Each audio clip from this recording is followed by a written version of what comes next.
Hi friends, कब्ज और gas के लिए और ओवरऑल हमारी बॉडी के लिए हमें एक्सरसाइज करना ज़रूरी है, योगा करना ज़रूरी है। जो भी फिजिकल एक्टिविटी है, फिजिकल एक्टिविटी करनी ज़रूरी है। बहुत सारे लोगों को आप देखते हैं कि कब्ज की शिकायत होती है, गैस की शिकायत होती है, पेट अच्छी तरह से साफ नहीं होता। तो इसके लिए कुछ आसन ज़रूरी है। आसन के साथ साथ आपको जो अदर फिजिकल एक्टिविटी है, उस फिजिकल एक्टिविटी को भी आपको करना ज़रूरी है। आपको डेली मॉर्निंग वॉक ज़रूरी है। इसके साथ साथ जो भी आप खाते हैं, खाने पर भी, हमारे डाइट पर भी ध्यान देना ज़रूरी है। अगर हमारा डाइट अच्छा नहीं होगा, हम कितना भी एक्सरसाइज करेंगे, कोई भी एक्टिविटी करेंगे, कितने भी योगासन करेंगे, तो इससे ज़्यादा फर्क नहीं पड़ेगा। लेकिन एक्सरसाइज के साथ, एक्टिविटीज़ के साथ, फिजिकल एक्टिविटीज़ के साथ हमें खाने पीने पर भी ध्यान देना चाहिए। आज हम जो योगा करने वाले हैं, उस योगा से हमारी जो कब्ज है, गैस है, इसको जरूर राहत मिलेगी। इसके लिए आपको कंटिन्यूसली योगासनों को करना ज़रूरी है। जब आप कंटिन्यूसली करेंगे तो ही इसके लाभ मिलेंगे। योगासन के साथ साथ आपको मॉर्निंग वॉक की ज़रूरत है। दिन में कम से कम हमारी walking steps minimum 7,000 morning steps पढ़नी ज़रूरी है।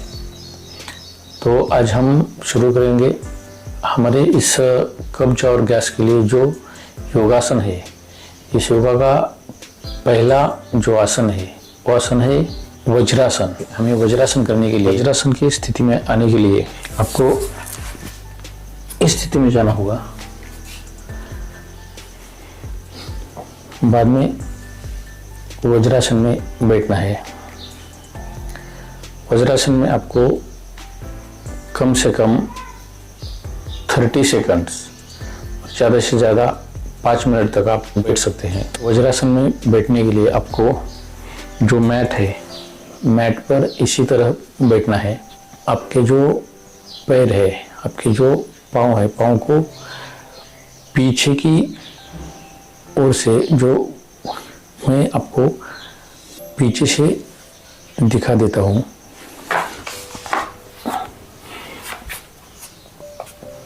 आपके जो बैक साइड है, बैक साइड के जो पैर है, तो इसी तरह से आपके पैर इसमें आने चाहिए। अंगूठे साथ साथ में लेने हैं, इस पोजीशन में रखना है।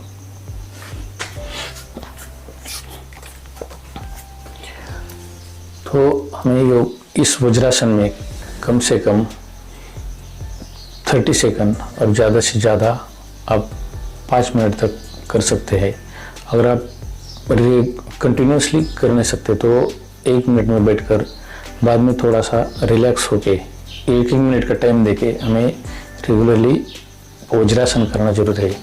जिसके घुटने में दर्द है, जिनको ओबेसिटी का प्रॉब्लम है, उन लोगों को वज्रासन में बैठना काफ़ी तकलीफ का महसूस होता है। वो लोग वज्रासन में बैठ नहीं सकते। तो धीरे धीरे शुरुआत करने के बाद इस वज्रासन में बैठने की प्रैक्टिस करने से कोई भी इस वज्रासन की पोजीशन में बैठ सकता है। कब्ज और गैस के लिए दूसरा जो योगा करना है वो है नौकासन। नौकासन में बैठने के लिए आपको इस स्थिति में आना होगा। बाद में मैट पर लेट के आपको नौकासन में जाना है। उसके पहले आपको शवासन में जाना है। बाद में नौकासन में जाने के लिए आपको इस स्थिति में आना होगा। नौकासन 30 सेकंड होल्ड करना है। 1 2 3 4 5 6 7 8 9 10। अगर जिन लोगों को 30 सेकंड तक होल्ड नहीं कर सकते, 10-10 सेकंड होल्ड करके इसको सुबह में या शाम में 10 बार करना जरूरी है। तीसरा जो योगा है मलासन। अगर आप मलासन में बैठेंगे तो आपको कब्ज और गैस की प्रॉब्लम धीरे धीरे कम कर सकते हैं। तो मलासन में बैठने के लिए आपको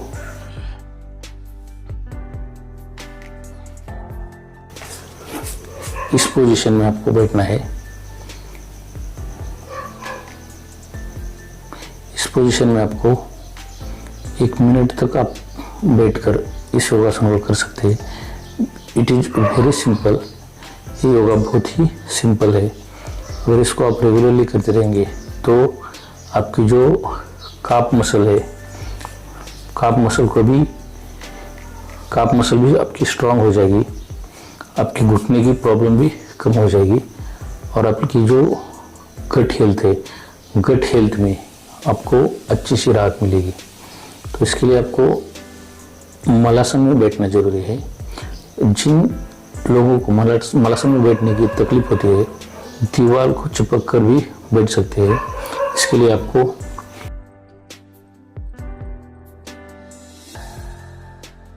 ऐसे चिपक के पाँव ऊपर लेके भी बैठ सकते हैं। उनको बैठना नहीं आता, इस स्थिति में भी आप बैठ सकते हैं। पीछे से दीवार का सपोर्ट लेके, वॉल का सपोर्ट लेके आप इस स्थिति में बैठ सकते हैं। तो इस सेकंड योगा को करने के लिए आपको ज़्यादा तकलीफ भी नहीं होगी और आप धीरे धीरे ओरिजिनल मलासन में आ सकते हैं इस पोजीशन में।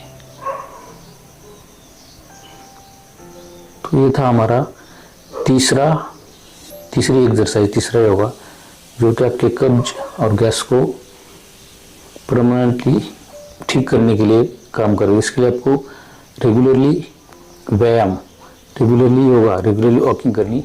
इसके बाद त्रिपादासन बोलते हैं। इस त्रिपादासन में आने के लिए आपको मलासन की पोजीशन में पहले आना जरूरी है। बाद में अब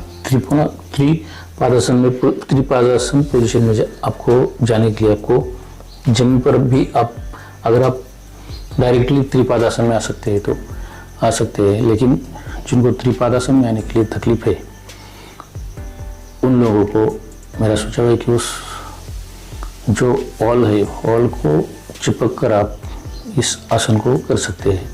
त्रिपादासन में जाने के लिए आपको पहले मलासन में बैठना है। मलासन में बैठने के बाद आपको आपका जो स्थिति में आना है और आपके हाथ ऊपर लेना है। इस स्थिति में आप कम से कम 1 मिनट होल्ड करके बाद में रिलीज होके बाद में होल्ड करना है। ऐसे 5 बार आप कर सकते हैं। तो स्थिति में आने के बाद आपको जो कब्ज और जो आपकी गैस की शिकायत है, उस शिकायत से आप रिलीफ पा सकते हो। तो ये था त्रिपादासन। इसके बाद पवन मुक्तासन। पवन मुक्तासन में आपको शवासन में जाना है। बाद में आपका राइट या लेफ्ट लेग से आप शुरुआत कर सकते हैं। पवन मुक्तासन में आपको आपका जो घुटना है, घुटने को आपके चिन को लगाना है और कप को ज़्यादा से ज़्यादा जोर देके मुंह की ओर खींचना है।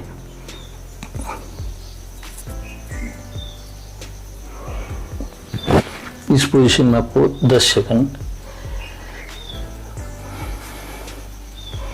दूसरी साइड को फिर से 10 सेकंड,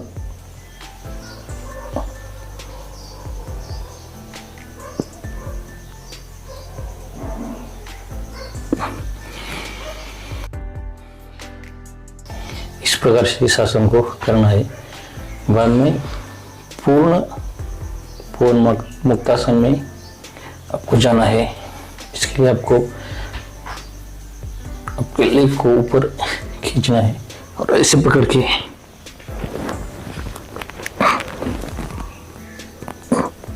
इस स्थिति में आना है। ये हुआ पूर्ण पवन मुक्तासन।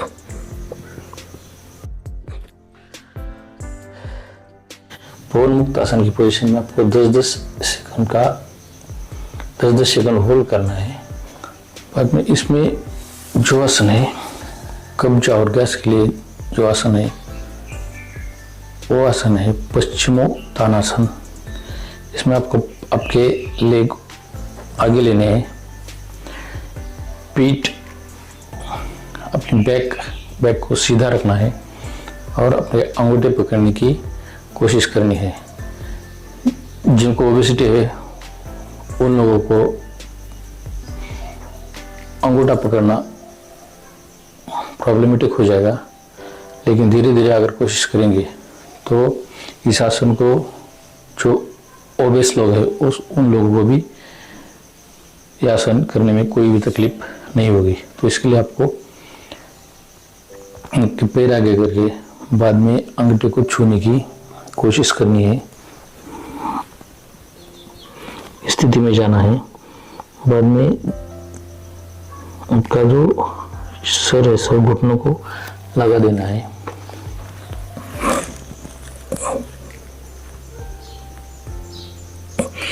जिनको भी तकलीफ हो सकती है और जो भी लोग इस आसन को कर नहीं सकते, जितना हो सके उतना करने की अगर कोशिश करेंगे तो भी आपको इसमें सक्सेस हो जाओगे। जिन लोगों को पश्चिमोत्तानासन करने में तकलीफ है वो धीरे धीरे इस आसन को कर सकते हैं। जितना हो सके उतना आपको झुकने की जरूरत है। तो ऐसा करके धीरे धीरे आप ओरिजिनल पोजीशन में भी आ सकते हैं। इन आसनों के साथ आपको आपकी डाइट पर भी ध्यान देना जरूरी है। डाइट में आपको जो ऑयली फूड है, ऑयली फूड को अवॉइड करना है। इसके साथ आपको ज़्यादा से ज़्यादा सलाद का यूज़ करना है, जिसमें खीरा होता है, हरे पत्ते की सब्जियां, प्याज, गोभी, पान गोभी, इस चीज़ों का आप सलाद में उपयोग कर सकते हैं। इसके साथ आपको जो जंक फूड है, जंक फूड खाना आप टोटली अवॉइड करना है। अगर आप जंक फूड खाएंगे और इस आसन को करेंगे, व्यायाम करेंगे, एक्सरसाइज करेंगे, आप घूमने जाएंगे, तो भी आपको इससे राहत नहीं मिलेगी। इसके लिए आपको आपका जो डाइट है, डाइट पर भी कंसंट्रेशन करना ज़रूरी है। डाइट अगर आपका ठीक नहीं होगा तो आपको इन आसनों का रिजल्ट 100% रिजल्ट नहीं मिलेगा। तो आपको इसके लिए एक्सरसाइज के साथ, वॉकिंग के साथ आपको ज़्यादा से ज़्यादा आपके डाइट पर ध्यान देना ज़रूरी है। आपके डाइट में बाहर का जो खाना है उस खाने को अवॉइड करना ज़रूरी है। आप पिज़्ज़ा, बर्गर और जो भी इसके साथ जंक फूड है, बेकरी आइटम, मैदा, इनको ज़्यादा से ज़्यादा अगर आप अवॉइड करेंगे तो आपको गैस की जो तकलीफ़ है, कब्ज की जो तकलीफ़ है, इस तकलीफ़ से आपको ज़रूर राहत मिलेगी। इसके साथ आपका वाटर इनटेक भी अच्छी तरह से होना चाहिए। अगर जब हम सुबह में उठते हैं, कोई 4 बजे 5 बजे, जिस टाइम को भी हम मॉर्निंग में उठते हैं नींद के बाद, तो उसके उठने के बाद पहला काम पानी पीना ज़रूरी है। कम से कम 2 गिलास अगर आप पानी पिएंगे और पानी पीने के बाद आप जब टॉयलेट को जाते हैं तो आपको जो कब्ज की प्रॉब्लम है उस कब्ज की प्रॉब्लम से भी ज़्यादा राहत मिलेगी। पानी का अगर आपने इंटेक ज़्यादा किया तो इसका असर आपकी जो गट हेल्थ है, गट हेल्थ पर इसका असर होता है। गट हेल्थ अच्छा होने के लिए पानी की मात्रा आपको ज़्यादा से ज़्यादा बढ़ानी ज़रूरी है। कम से कम आपको दिन में 3.5 से 4.5 लीटर तक पानी पीना ज़रूरी है। इसके लिए आपको रेगुलरली पानी पीना, आपका डाइट और एक्सरसाइज, इन सब चीज़ों पर आपने ध्यान देना ज़रूरी है। मॉर्निंग वॉक इसके लिए आपको ज़रूरी है। कम से कम 2 किलोमीटर 3 किलोमीटर आप अगर मॉर्निंग वॉक करेंगे, जॉगिंग करेंगे, तो इसका असर हमारी पेट पर ही नहीं, कब्ज और गैस पर ही नहीं, तो ओवरऑल हमारी बॉडी पर भी इसका असर हो सकता है। अगर आपने मेरे चैनल को सब्सक्राइब नहीं किया तो चैनल को सब्सक्राइब करो, लाइक करो और आपके साथ आपके फ्रेंड्स, आपके फैमिली को शेयर करो, जिससे आपकी फैमिली और आपके फ्रेंड्स हेल्दी और हैप्पी रहेंगे। धन्यवाद।